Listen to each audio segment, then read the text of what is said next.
Alô, caríssimos! Vamos à nossa live de hoje, a nossa clínica do ECG. Eu estou muito feliz que a gente está junto nessa live mais uma vez. Toda quinta-feira, às 8 horas, a gente tem a clínica do ECG.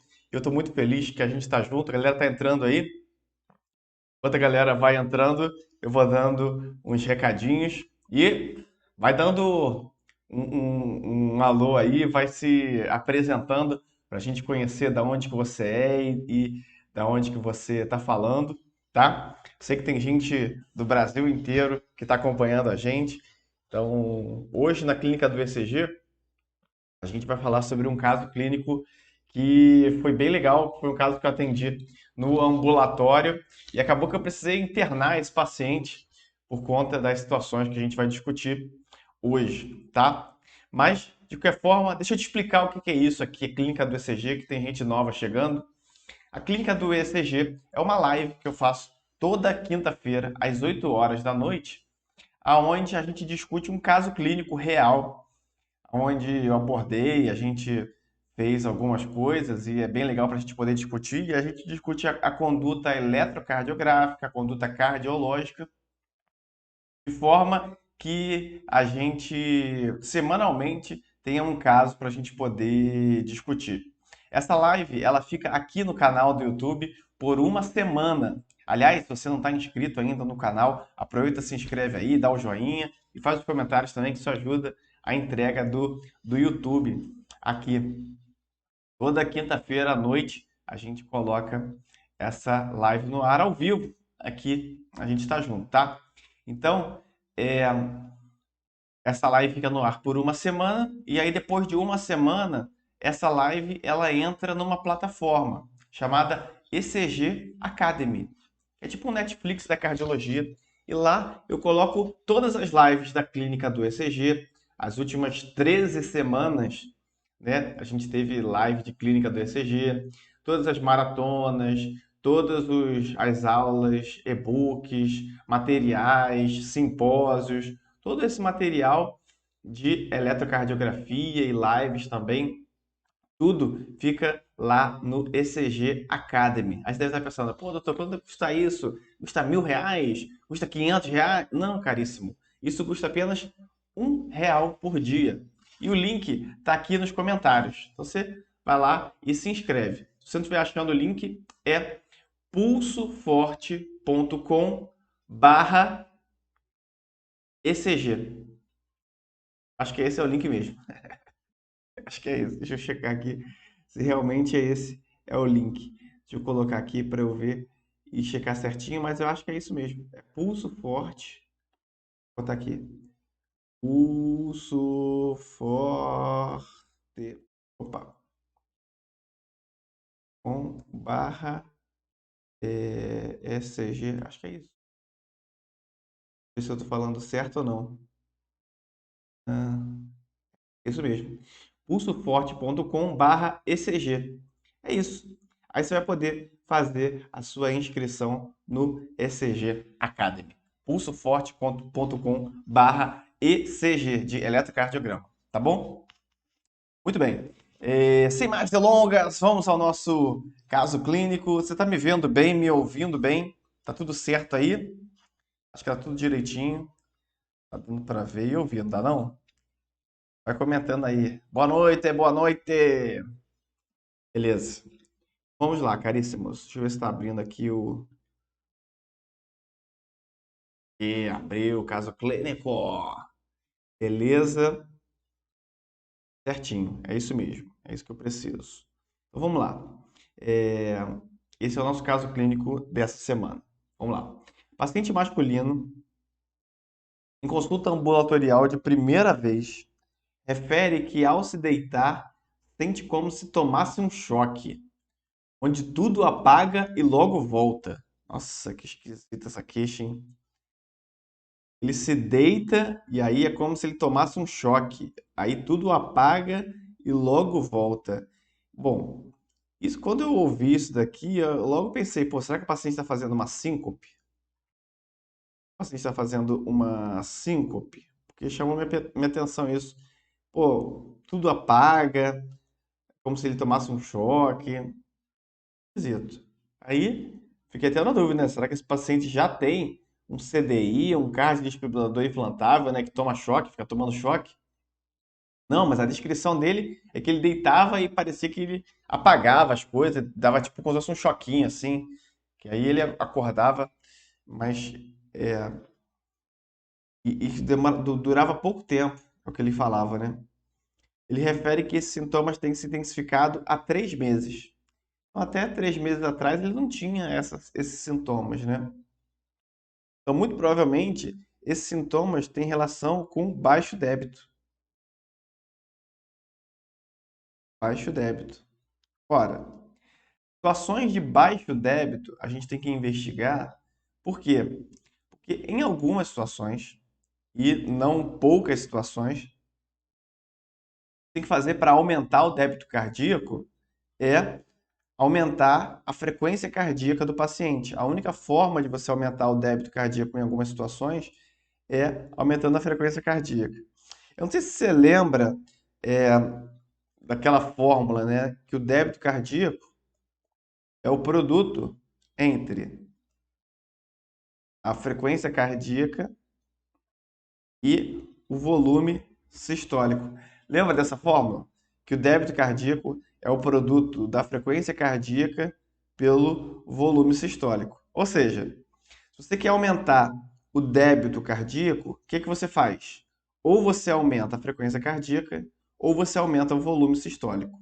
Volume sistólico é uma medida indireta para uma unidade que a gente conhece mais facilmente, pressão arterial, tá? Então, para aumentar o débito cardíaco de um paciente, é só eu aumentar a frequência cardíaca dele ou eu aumentar a pressão arterial dele. Ou, se eu quero reduzir o débito cardíaco, eu diminuo a frequência cardíaca ou diminuo a pressão arterial do paciente.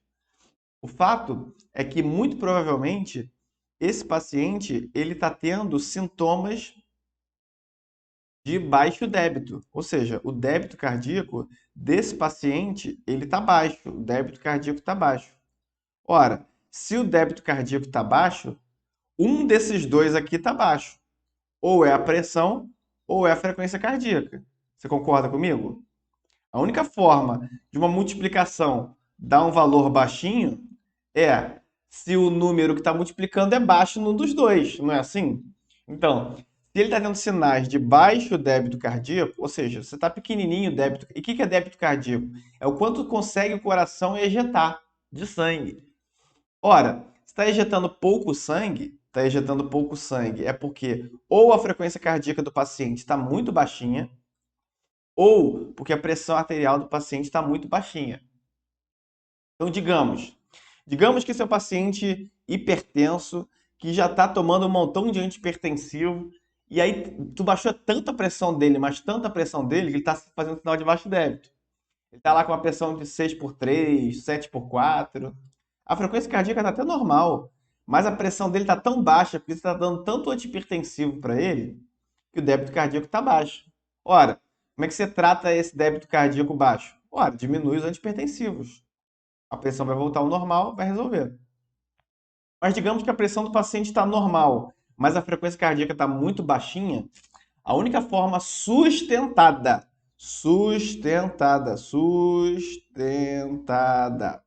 A única forma sustentada de aumento da frequência cardíaca é com marca-passo.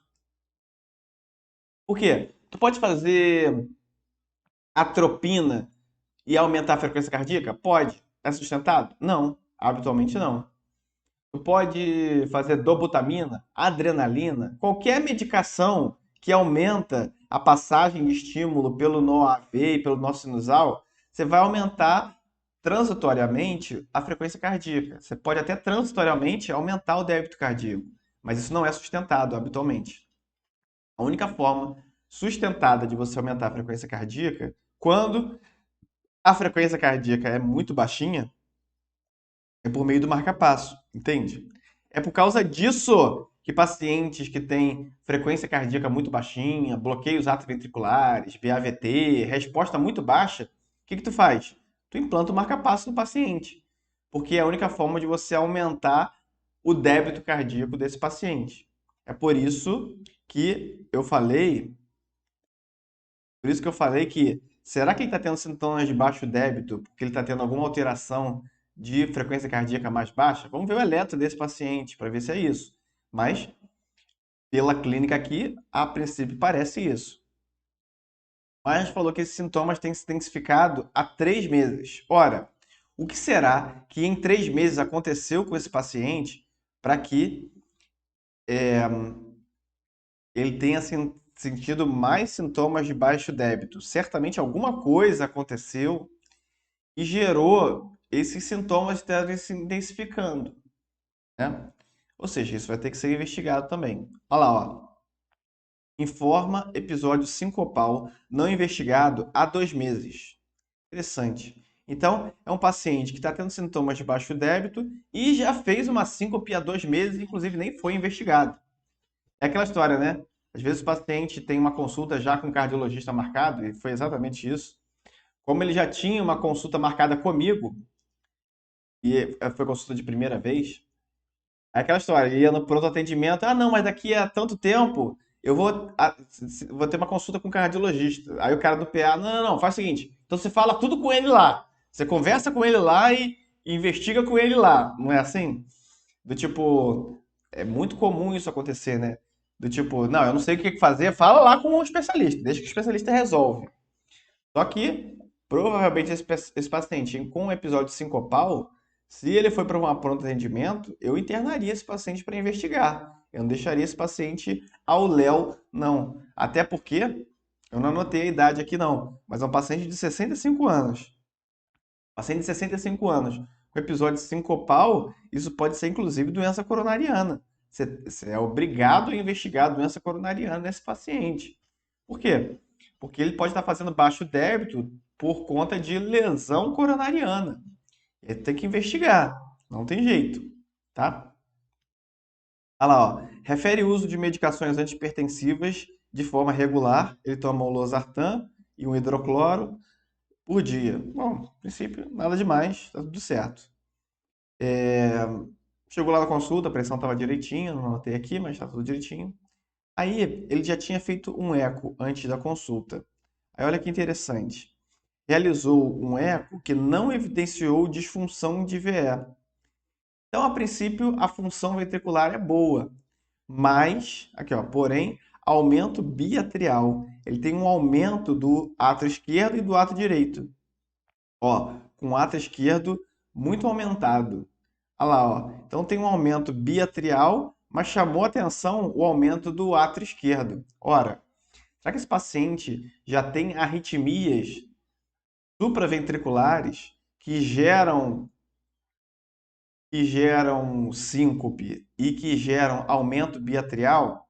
Que arritmias que podem causar isso? Fibrilação atrial, flutter, vou botar outra cor aqui, né?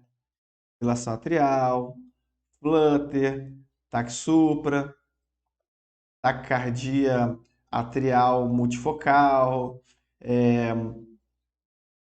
Doutor, taquicardia ventricular pode causar isso? Até pode, mas geralmente taquicardia ventricular não causa aumento biatrial. As mais comuns são essas: fibrilação atrial, flutter, TAC supra e algum tipo de taquicardia atrial.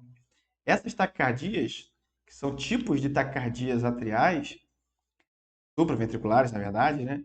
São taquicardias cursam com um aumento do átrio esquerdo, principalmente a fibrilação atrial.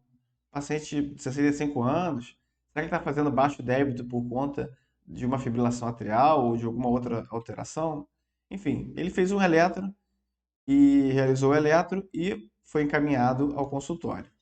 Então vamos ver o eletro do nosso pacientinho. A gente tem essas hipóteses diagnósticas aí de alguma taquiarritmia supraventricular por conta desse ecocardiograma aumentado aí do paciente. E não tem disfunção ventricular. Então isso é um bom sinal. Vamos avaliar lá o eletro do paciente. Pimba! Pimba, pimba! Faz o eletro. E esse foi o eletro que chegou desse pacientinho. Primeira coisa que eu mostro que chama muito minha atenção, certamente tu já deve estar vendo o diagnóstico aí, mas não pensa no diagnóstico não. Vamos fazer uma análise cadenciada do elétron. Nota esse QRS. Olha a amplitude do QRS. Olha o tamanho das ondas R, tá vendo, ó? É bem grande, ó, tá vendo, ó? Tá vendo? Muito provavelmente esse paciente ele tem hipertrofia ventricular.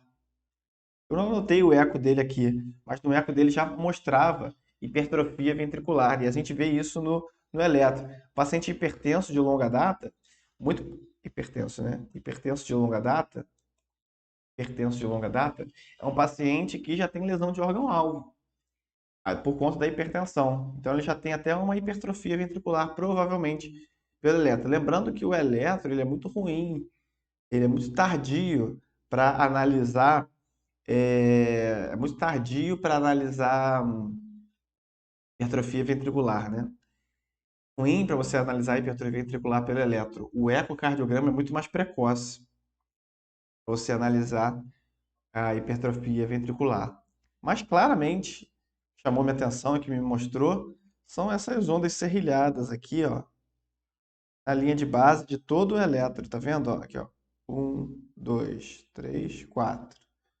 1, 2, 3, 4. 1, 2, 3, 4. 2, 3. Que é isso? É o serrilhado do Flutter. 1, 2, 3, 4. Isso aqui, tá vendo? Ó? Que entre os QRS, vou marcar aqui os QRS de azulzinho. Ó, QRS tá azulzinho, tá? QRS tá azulzinho. E vermelhinho tá a onda F de Flutter, tá vendo? Ó? Nota que cada onda F, esse serrilhado a gente chama de onda F, tá? Cada serrilhado de onda F, ela dura aqui, ó, um quadradão. Quadradão. Ou seja, 5 quadradinhos. Cada onda F, o comprimento dela é de um quadradão, ou 5 quadradinhos. Lembrando que na fibrilação atrial também existe onda F, é uma tremida na linha de base. Mas as ondas F da fibrilação atrial, elas não têm um quadradão de comprimento. Ao passo que no flutter atrial, cada onda F, para que seja onda F de flutter, tem que ter um quadradão de comprimento, ou 5 quadradinhos, é a mesma coisa, um quadradão ou 5 quadradinhos. Sempre será assim. Sempre a onda F terá um quadradão de comprimento. Sempre, sempre, sempre. Sempre a onda F terá um quadradão de comprimento, tá? Isso é fundamental no Flutter. Como é que eu laudo o Flutter? O Flutter eu laudo de acordo com a quantidade de ondas F que eu vejo. Então, esse daqui é um Flutter que a gente chama de Flutter 4 para 1. Ou seja, eu tenho 4 ondas F para cada um QRS. Flutter 4 para 1. Se tivesse 3 ondas F para 1 QRS, aí eu falaria que é um Flutter 3 para 1. Se tivesse 2 ondas F para 1 QRS, eu falaria que é um Flutter 2 para 1. Mas aqui, ó, claramente eu tenho aqui, ó, 1, 2, 3, 4. Flutter 4 para 1, ó. 1. É porque 1 já está dentro do QRS. 1 já está aqui dentro, ó. 1 já está aqui dentro. Aí ele termina aqui na frente, ó. Aqui, ó. Ele termina. Imagina que não tivesse o QRS. Se não tivesse o QRS, deixa eu apagar aqui para mostrar, ó. Se não tivesse o QRS, teria uma ondinha F aqui, ó, terminando aqui, ó, terminando aqui, ó. Só que aí deixa eu apagar aqui, ó. Eu tiro essa onda F daqui, que não ficou claro por conta do QRS. Mas já tem uma aqui, ó, já tem uma aqui. 1, 2, 3, 4 para 1. Aí, ó, 1, 2, 3, 4 para 1. 1, 2, 3, 4 para 1. 1, 2, 3, 4. E fica assim eternamente. Flutter 4 para 1. Nota que esse tipo de flutter aqui, ele é um flutter regular. regular. Esse flutter é um flutter regular. Por quê? Porque a condução do flutter é sempre a mesma. E que condução é essa? O flutter, já vou voltar aqui, tá? O flutter, deixa eu apagar isso aqui, ó. Deixa eu desenhar um coração aqui para te mostrar. Vou desenhar principalmente a região onde normalmente tem o flutter. E depois eu vou até falar um pouquinho de ablação do flutter. Ó, faz de conta que no nosso desenho aqui, ó, aqui é o átrio direito, aqui é o átrio esquerdo, aqui é o ventrículo direito, aqui é o ventrículo esquerdo, tá? Normalmente o coração é assim, tá? Eu só fiz em grande aumento, esquisito o coração, não fiz tudo do mesmo tamanho, só para facilitar o desenho, tá? Normalmente o estímulo ele nasce lá no ápice do átrio direito, lá no nó sinusal, não é assim? Aí do nó sinusal, o estímulo chega até o nó atrioventricular e depois ele desce para os feixes de His e Purkinje, não é assim? Tem os feixes internodais, aí depois desce aqui His e Purkinje. Normalmente é assim o coração. O que acontece é que no flutter atrial, o estímulo é, ele fica rodando aqui no átrio direito. Ele fica rodando aqui no átrio direito. O estímulo fica rodando no átrio direito. E aí, eventualmente, algum desses estímulos que está rodando no átrio direito desce para o ventrículo. Quando desce para o ventrículo, faz o QRS. Ele continua rodando lá no átrio direito, continua rodando lá no átrio direito. Cada rodada no átrio direito é uma onda F, entendeu? Cada rodada é uma onda F. Então, imagina, uma rodada, duas rodadas, três rodadas, aí desce um estímulo para o ventrículo. Aí faz o QRS. Aí faz mais uma rodada, outra rodada, e aí desce para o ventrículo. Nota que se essas rodadas acontecerem de forma regular, até que desça o estímulo para o ventrículo, será um flutter regular. Porém, existe a possibilidade de o flutter também ser irregular, desde que cada rodada que desça aconteça de forma irregular. No caso aqui, o que aconteceu? Ele é um flutter regular porque ele fez uma, duas, três, quatro, desceu o estímulo. Aí faz um QRS. Faz o QRS. Aí depois, um, dois, três, quatro, desceu outro QRS. Um, dois, três, quatro, desceu outro QRS. E assim por diante. Ou seja, se o para um sempre for o mesmo, vai ser um flutter regular. Mas imagina, eventualmente, pode acontecer de ser o seguinte: o cara desce o estímulo para o ventrículo, aí faz uma volta, duas voltas, três voltas, desce outro para o ventrículo para fazer um QRS. Aí depois faz duas voltas, aí desce outro para o QRS. Aí depois faz cinco voltas, um, dois, três, quatro, cinco, aí desce um para o. Aí depois faz uma volta, aí depois desce. Ou seja, se a quantidade de voltas que acontecer de forma irregular, o flutter será irregular. Porque nota como é que será o QRS? O QRS será irregular e, portanto, a distância entre os QRS será irregular. Então, essa imbecilidade que eu já ouvi, não, a diferença do flutter para FA é que o flutter é regular e a FA é irregular. Isso é uma imbecilidade. Por quê? O flutter também pode ser irregular. Não, é porque é um fibriloflutter, né, doutor? Não, isso aí é outra coisa, tem nada a ver. Fibriloflutter com isso.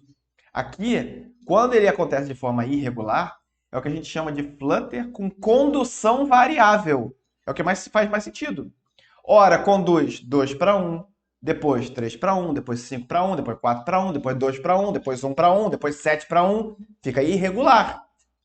Então, um flutter com condução variável, ou também chamado de flutter com BAV variável, será um flutter irregular. E continua sendo flutter. Agora, o flutter regular é aquele que as voltinhas, os para um, vão ser sempre os mesmos.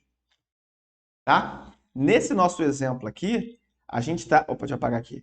A gente está diante de um flutter 4:1. Ora, um flutter 4:1, para cada 4 ondas F eu tenho um QRS. Isso vai ficar eternamente, flutter 4:1. Ora, como a distância entre cada QRS,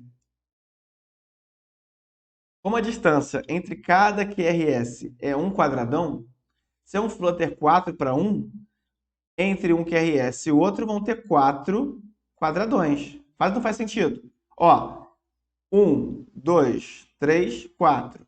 Não é assim o flutter 4:1? Eu tenho um QRS aqui, que eu vou marcar de laranjinha. Ó, e o outro QRS que eu vou marcar aqui de laranjinha.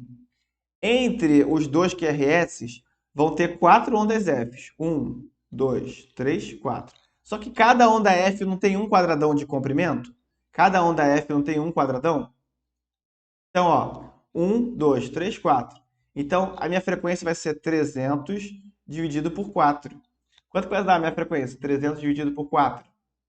Isso, 75, mais ou menos. Então, a minha frequência aqui vai ser por volta de 75 batimentos por minuto, sacou? Porque é um flutter 4:1, tá? Esse é um dos motivos pelas quais o flutter atrial também é chamado de arritmia matemática. Por quê? Porque como cada onda F tem um quadradão de comprimento, a frequência cardíaca do paciente vai ser sempre múltiplos de 150.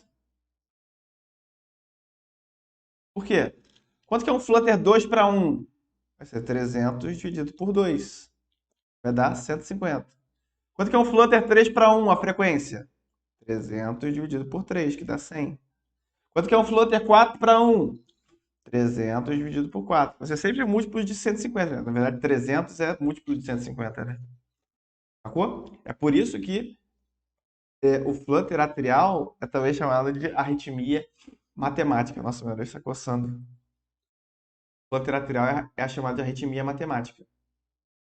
Só que nota, esse paciente aqui tem um flutter 4:1. Aí, conduta no flutter 4:1. O flutter é uma arritmia que ela responde pouco a drogas. Você pode fazer amiodarona para você reverter o flutter? Pode. Você pode fazer propafenona para você tirar o paciente de flutter? Pode. Até porque a função ventricular desse paciente é normal. Propafenona você pode fazer se o paciente tiver a função ventricular normal. A questão é, por que nos últimos 3 meses esse cara está sincopando? Será que ele tem doença arterial coronariana? Não sei. É possível que ele tenha doença arterial coronariana. E como ele já é um paciente hipertenso, e como ele já tem 65 anos, e como ele é homem, ele já tem o risco cardiológico aumentado. Portanto, para esse é possível, inclusive, que essa arritmia tenha uma intensificação, tenha sido intensificada por provável doença isquêmica. Doença, tá aqui, né? Doença arterial coronariana, doença isquêmica. Portanto, eu tenho que investigar esse cara invasivamente. Qual é a forma de eu fazer uma análise anatômica e funcional coronariana desse paciente? Não tem jeito. Cateterismo. Então, a gente vai precisar fazer um cateterismo desse paciente. Aí, eu encaminhei ele para internação para fazer um CAT, para quê? Para avaliar se ele tem doença arterial coronariana. Havendo doença arterial coronariana passível de abordagem, a gente vai avaliar 3 caminhos. Ou tratamento médico otimizado, que é o tratamento clínico, né? Ou angioplastia coronariana, ou revasc cirúrgica, vascularização cirúrgica. A gente vai avaliar isso. É possível que haja doença coronariana passível de abordagem? Sim, ótimo, angioplastia. Ah, não, é um paciente que tem lesão de tronco e já tem lesão em múltiplos vasos. Pô, cara, será que não vale a pena a gente fazer revasc desse paciente? Ou então, não, tem nada disso, cara. Então, segue só tratamento médico otimizado, então vai ser discutido. Enfim, vai ser discutido. Então, ele não fez o CAT ainda. Você tem que ver o que vai ter no CAT. Beleza. Além disso, e da arritmia, doutor? O que a gente faz? Da arritmia, nota, ele está tendo sintomas de baixo débito. E é provável que, inclusive, os sintomas de baixo débito sejam em decorrência até dessa resposta ventricular do flutter. Por quê? Porque está aqui com o flutter 4:1. Mas será que não tem momentos aonde às vezes ele está deitado ou está dormindo que o quanto para um são quantas ondas F ele está fazendo não seja mais, que aí seja um flutter 5:1, 6:1, 7:1, isso aumente a quantidade de ondas F e ele diminua a frequência cardíaca desse paciente? É possível que isso possa estar acontecendo também. Então, habitualmente, o que a gente faz nessa situação do flutter? O ideal é tentar fazer a cardioversão desse paciente. E existem dois tipos de cardioversão: cardioversão química, cardioversão elétrica. O flutter, como eu disse, ele responde mal à cardioversão química. Cardioversão química, amiodarona venosa, responde mal. Tenta fazer ataque e manutenção de amiodarona, não resolve. O cara continua em flutter. Agora, o flutter é uma arritmia que responde muito bem à cardioversão elétrica. E uma carga muito baixinha de choque já é possível de você tirar o paciente do flutter. Geralmente um flutter, até com 50 joules, tu já tira o cara de flutter. Pra você ter ideia, uma fibrilação atrial dá 200 joules. O flutter não. Então não precisa fazer isso. Porém, no flutter, geralmente, com uma carga baixinha, tu já consegue tirar ele de flutter. Aí o que você vai fazer? Você vai fazer uma cardioversão. Lembrando que cardioversão é diferente de desfibrilação, né? A cardioversão, o choque, ele vai ser sincronizado com a onda R. Então você vai ter que apertar no botãozinho lá do seu desfibrilador, sync. Quando você aperta o sync e você for dar o choque vai cair exatamente em cima da onda R. Não é por causa da sua mira, não. É porque o choque vai cair exatamente em cima da onda R. Quando o choque cai em cima exatamente da onda R, a gente chama isso de cardioversão. Ao passo que na desfibrilação também é um choque.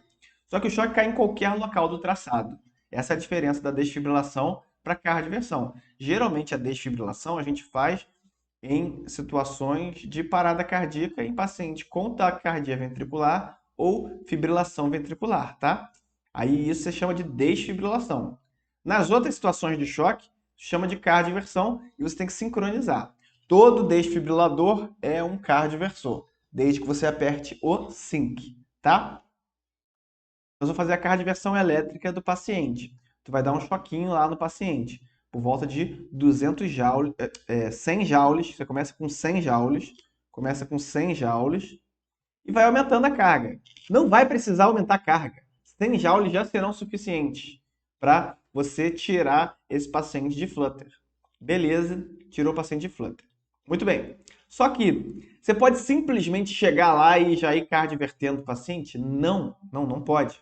Por quê? Porque tu não sabe há quanto tempo que esse paciente tem o flutter. Por quê?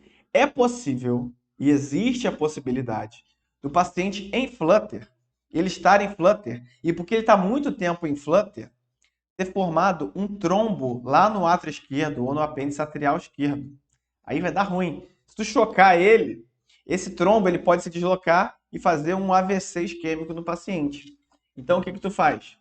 Antes de tu dar o choque no paciente, tem duas possibilidades. Se no teu serviço tem eco transesofágico disponível, o que tu faz? Tu imediatamente, chegou na emergência agora o paciente, tem um flutter. Manda ele lá para o serviço de eco, faz o transesofágico. Se no transesofágico não tiver trombo, nem no átrio esquerdo, nem no apêndice atrial esquerdo, nem no átrio direito, nem em lugar nenhum, não tem trombo, aí você está autorizado a chocar o paciente. Por quê? Não tem trombo. Tu pode chocar o paciente. Beleza. Aí o que geralmente a gente faz? Para você fazer o transesofágico é como se o eco transesofágico é como se fosse uma endoscopia.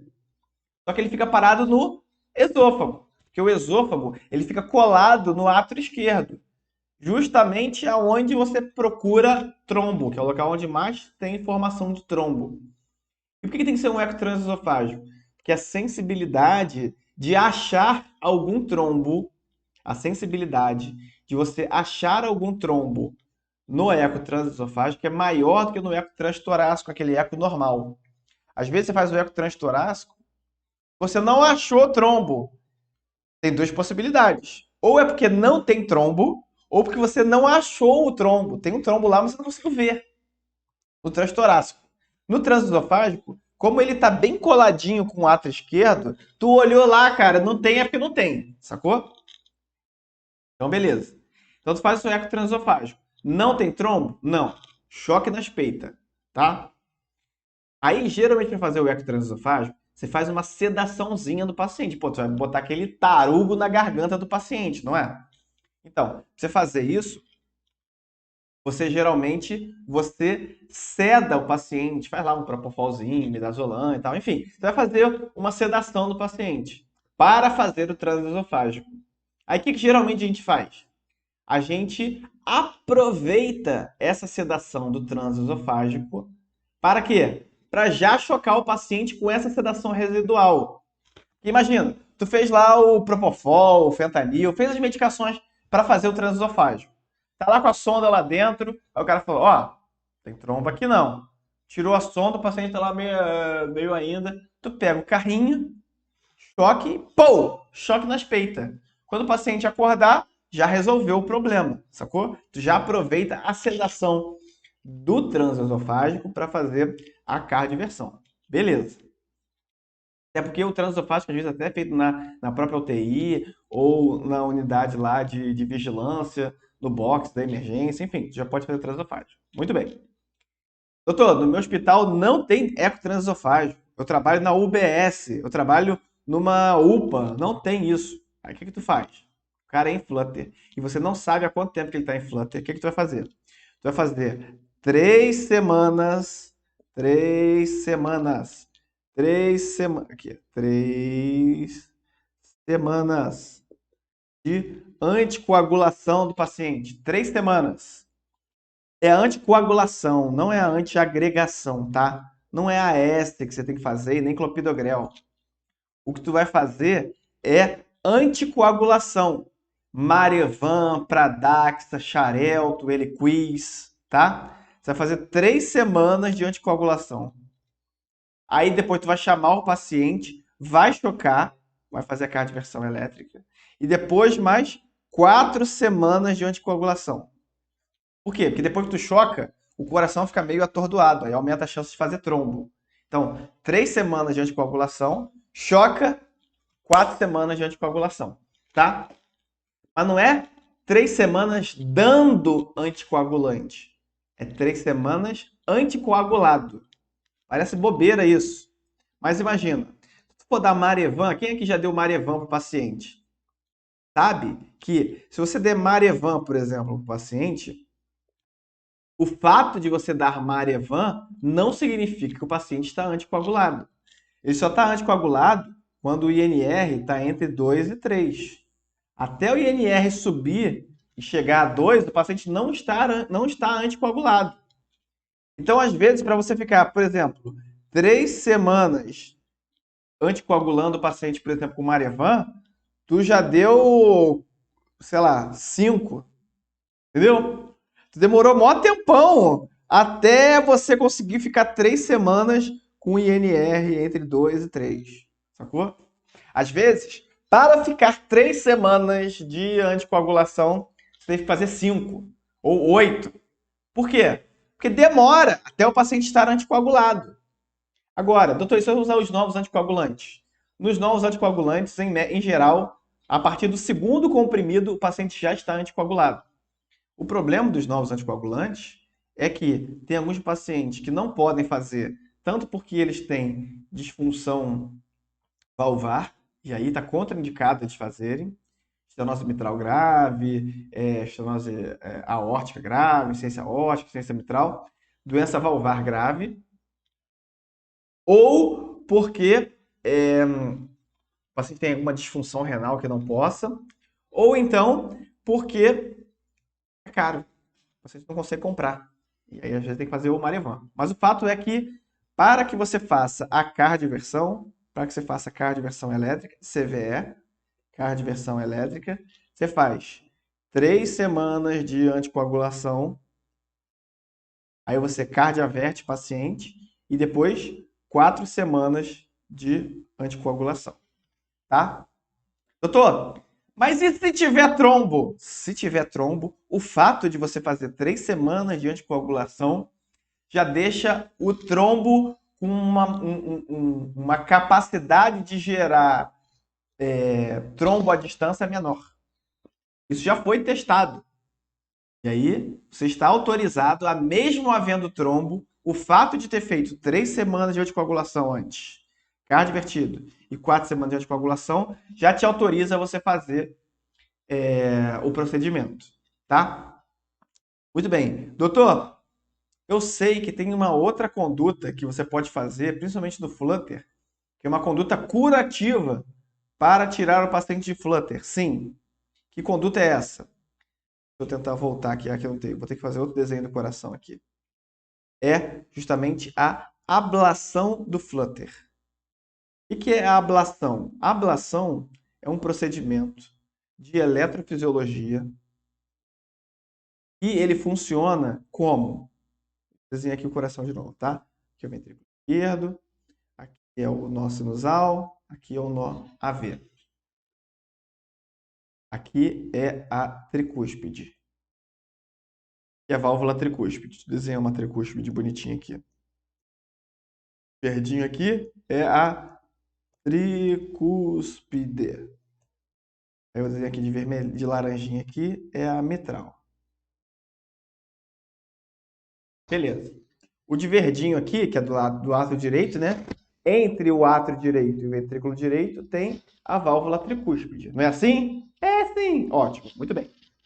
O que acontece é que você pode fazer a ablação. O que é a ablação? A ablação é um procedimento de eletrofisiologia onde você vai com um catéter que na ponta desse catéter tem um metalzinho. E esse metalzinho, você consegue jogar radiofrequência.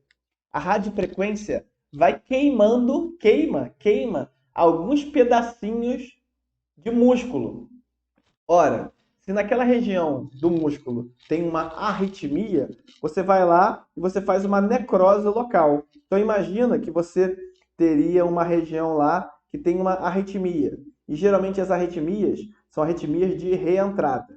São arritmias de reentrada. Só que você tem uma região lá que está estimulando essa reentrada. O que tu faz? Tu vai com o catéter lá e você simplesmente faz um stop. Você queima aquela região. Então não vai conseguir ficar fazendo a reentrada. Por quê? Porque você queimou. Antes, conseguia ficar passando e ficar rodando ali naquela região. Se você eliminar um pedacinho, não vai conseguir continuar rodando. É como se você cortasse a corda. Se você cortar a corda aqui, o troço cai, não vai conseguir ficar rodando ali, entendeu? É exatamente isso. Você queima com radiofrequência. Ora, o flutter atrial, ele é uma arritmia que nada mais é do que um macrocircuito de reentrada, geralmente no ato direito. Então, o flutter é um macrocircuito de reentrada no ato direito. Aquilo que eu estava mostrando, né? É um macrocircuito de reentrada no ato direito. Ele fica reentrando aqui no ato direito, por isso que forma aquelas ondas F que eu te mostrei. Então, o que a gente faz? A gente entra via acesso venoso, um acesso venoso profundo, porque qualquer veia do nosso corpo, se você continuar entrando com ela, vai chegar onde? No átrio direito e depois no ventrículo direito. Então, você entra via acesso venoso, e aí, o que você faz? Com o catéter, você vai em alguma região dessas aqui e você simplesmente queima ele, Jesus, queima ele. Aí tu queima ele. Só que, qual é a região que seria mais inteligente de você queimar? Ó, deixa eu botar aqui em algumas regiões aqui. Já falei isso algumas vezes, mas ó, na região um, na região 2, na região 3 ou na região 4. Lembrando que aonde está o macrocircuito de reentrada? Está aqui assim, ó. Ó, se você queimar, for com catéter e queimar aqui próximo da região um, você vai queimar próximo do nó sinusal. Ora, se você queimar o nó sinusal, o paciente não vai ter mais o nó sinusal. Então você vai fazer um bloqueio atrioventricular nesse paciente, tá certo? Então, região um é uma região ruim para você queimar, não é bom. Região 2 é próximo dos feixes internodais. E não tem muito também onde você ancorar o catéter ali. É ruim, tá vendo que os feixes internodais passam aqui? Região 2 é ruim. Na região 3, você tem até onde ancorar, ó. Tem muita estrutura aqui para você parar o catéter. Porque lembra, o coração está passando ali, ali é uma região de fluxo. Então ali até tem onde você ancorar o catéter. Porém, é próximo do nó atrioventricular. Se você queimar o nó atrioventricular, também você vai ter um bloqueio atrioventricular. A melhor região é nessa região 4 aqui. Essa região 4 a gente chama de região entre a veia cava, que as cavas vêm aqui, né? As cavas é que chegam no lado direito. Entre a cava e a tricúspide. A tricúspide não está aqui? Aqui tem tipo um pedacinho. Esse pedacinho aqui, ó, que é onde geralmente a gente queima. Esse pedacinho a gente chama de. Você pode ver isso, eventualmente você vai ver nos laudos de ablação de Flutter. É o istmo cavo tricuspídeo. Istmo cavo tricuspídeo. É um istmo. Istmo é tipo uma região, é tipo um travesseiro, é um istmo entre a cava e a tricúspide. Entre a cava e a tricúspide, istmo cavo tricuspídeo. Então você faz uma ablação, você queima essa região aqui, ó. Queimou aqui, aí o que acontece? O Flutter, que está rodando lá, como você queimou essa região aqui, ó, não vai conseguir ficar rodando mais ali. Acabou o Flutter.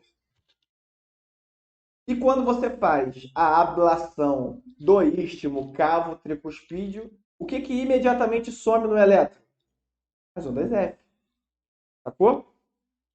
Só que como esse paciente ele tem provavelmente uma baixa frequência cardíaca, porque ele está fazendo sinais de baixo débito, quando a gente cardioverter ele ou fazer uma ablação dele, ele tem um alto risco de sair da arritmia com uma resposta ventricular muito baixa, uma frequência cardíaca muito baixa, necessitado do implante de marca-passo. Então, o que a gente combinou? A gente combinou de fazer um cateterismo paciente. Tem lesão coronariana? Tem. Trata. Não tem? Ótimo. Implantar o marca-passo do paciente, fazer a cardioversão dele e, se for necessário, a gente mantém ele com o marca-passo. Se não, a gente já deixa ele no ritmo normal, sacou? Deixa eu fazer para fazer a cardioversão, a gente já vai seguro. Por quê? Porque se der ruim, o marca-passo entra, sacou? E aí, se for necessário, a gente faz o implante do marca-passo definitivo nesse paciente aí. Sacou? Bem, esse aí é o nosso caso de hoje. Então, resumindo, é um paciente com uma provável doença coronariana que vai ser investigada, um Flutter 4:1. A nossa ideia é cardioverter esse paciente. Só que para cardioverter, a gente precisa saber se tem ou não trombo no átrio esquerdo. Fazer o transesofágico. É só esse transesofágico. Não tem trombo? Não. Beleza. A gente já consegue cardioverter esse paciente. Só que antes de cardioverter esse paciente, a gente vai implantar um marca-passo. Então, passa o marca-passo do paciente e fica lá com o marca-passo só olhando. Se precisar, ele entra. Com essa frequência de agora, ele não precisa do marca-passo. O problema é quando a gente cardioverter, é ele sair com uma frequência de 30, de 20, sair bloqueado, que a gente não sabe. Por quê? Porque como ele está tendo sintomas de baixo débito, será que esse baixo débito não é porque ele está fazendo eventos com a frequência cardíaca mais baixa? E aí, quando eu tirar ele do flutter, ele vai ficar com a frequência mais baixa ainda? É possível. Aí o que a gente faz? Implanta o marca-passo, cardioverte o paciente e tira ele do flutter. Tira ele do flutter. Basicamente, é isso que a gente está fazendo. Esse paciente está internado ainda. Está fazendo com esse pacientinho que está internado com a gente na cardiologia. Interessantíssimo, né? Eu fui de trazer esse caso a gente poder discutir, que é o caso clínico de hoje. Muito bem, caríssimos. Alguém tem alguma dúvida, alguma pergunta para a gente poder interagir? Porque senão irei me despedir. Bem, muito bem. Que bom que você gostou, senhorita. Muito bem, caríssimos. Bom, essa live vai ficar aqui no ar por uma semana e depois ela vai lá para o ECG Academy. Se você não está inscrito, inscreva www.pulsoforte/ECG. Vai lá, entra, assiste o vídeo que tem nessa página lá. Eu tenho certeza que vai ser bom para você, assim como essa live e as demais outras lives que a gente fez também está lá no ECG Academy. Tá bom, caríssimos? Bom, um grande abraço a todos. Eu espero vocês na nossa próxima semana. Um grande abraço. Valeu!